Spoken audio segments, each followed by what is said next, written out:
Good morning, নতুন একটি ব্লগে সবাইকে স্বাগত।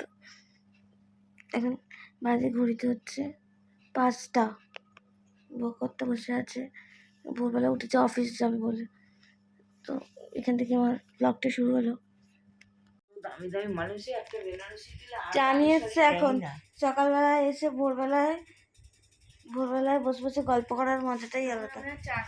এখন আমার চা খাবে, সুন্দর চা বানিয়ে নিয়ে এসছে। তাও ফ্ল্যাশটা মারি সুন্দর, ওয়াও ফ্যান্টাস্টিক কালারের চা বানিয়ে নিয়ে আসছে। একটা ভিডিও করি। একটা শাড়ি এনেছি, মানে চীনা হারাম করে দিচ্ছে। একটা জিনিস দেখানোর পরে শুধু শাড়িটার কথা, ভোর 5-5:30 থেকে শুরু করেছে শাড়িটার কথা। কি শাড়িটা দেখাবি না?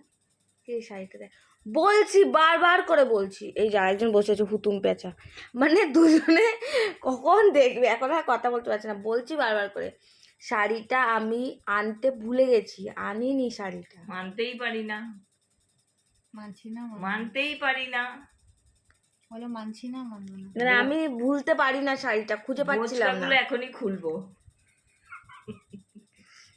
কি অত্যাচার! এখন বাজে ঘড়িতে 5:45, মানুষ এখন ঘুমায়, এরা এখন শাড়ি আর কি চুড়িদার নিয়ে সব কিছু নিয়ে বসেছে। কিছু করার নেই। এটার বেলায় কি হবে? এই যে আমি যে এত সুন্দর জিনিসটা দেখালাম, দেখিস তো সুন্দরটা, সত্যি ভালো হয়েছে। দেখা হয়ে গেছে, যাও গিয়ে শুই পড়ো। নো, এই আর একটা চাতক পাখি বসে আছে, ওরা কথা বলতে পারে না।